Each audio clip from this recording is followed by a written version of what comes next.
중요한 것은 상식입니다. 중요한 것은 국민의 마음입니다. 국민들께서는 다 아는데 검찰만 모릅니다. 온갖 법기술을 동원해 윤 대통령과 김건희 씨의 죄를 가리려 해도 이미 저지른 죄가 사라지지는 않습니다. 살아있는 권력 앞에서 검찰이 애완견처럼 구니까 특검법을 통과시켜서 특검이 제대로 수사하게 만들자는 겁니다. 서울중앙지검이 윤석열 대통령 배우자 김건희 씨의 300만 원짜리 디올백 수수 사건에 대해 무혐의 처분을 내리기로 한 모양입니다. 윤 대통령은 이창수 서울지검장, 형사1부 김승호 부장, 수사팀 전원을 용산 대통령실로 불러 그동안의 노고를 치하하고 포상하길 바랍니다. 그런 결론을 바라고 서울중앙지검장과 형사1부장 등 수사팀을 싹 갈아치운 거 아닙니까? 검찰의 무혐의 결론 논리가 얼마나 명쾌합니까? 최재형 목사가 건넨 명품백을 받는 장면이 공개된 마당에 그걸 부인할 수는 없으니 청탁이 아니라 접견을 위한 수단이었을 뿐이라고 합니다. 그런데 검경 수사 당국끼리 미리 말은 좀 맞춥시다. 최 목사에게 주거 침입 혐의가 있다면서요. 김건희 씨가 싫다는데 지속적으로 추근된 스토킹 혐의가 있다면서요.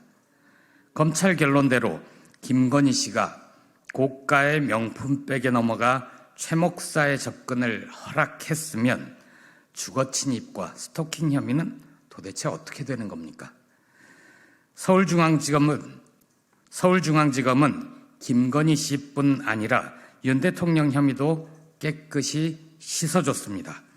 청탁금지법에 따르면 공직자는 본인의 직무와 관련해 배우자가 금품을 수수한 사실을 인지한 즉시 신고해야 합니다. 윤 대통령은 그렇게 하지 않았습니다. 이제 와서 직무 관련성이 없으니 신고 의무도 없다고 합니다. 청탁금지법에 배우자 처벌 조항이 없으니 위반 사항은 없다는 국민권익위의 결론과 닮은 꼴 아닙니까? 그러면 윤 대통령은 지금까지 아내가 박절하지 못해서 운운하면서 사과는 왜 한 겁니까? 무엇에 대해 사과를 한 것입니까? 중요한 것은 상식입니다. 중요한 것은 국민의 마음입니다. 국민들께서는 다 아는데 검찰만 모릅니다.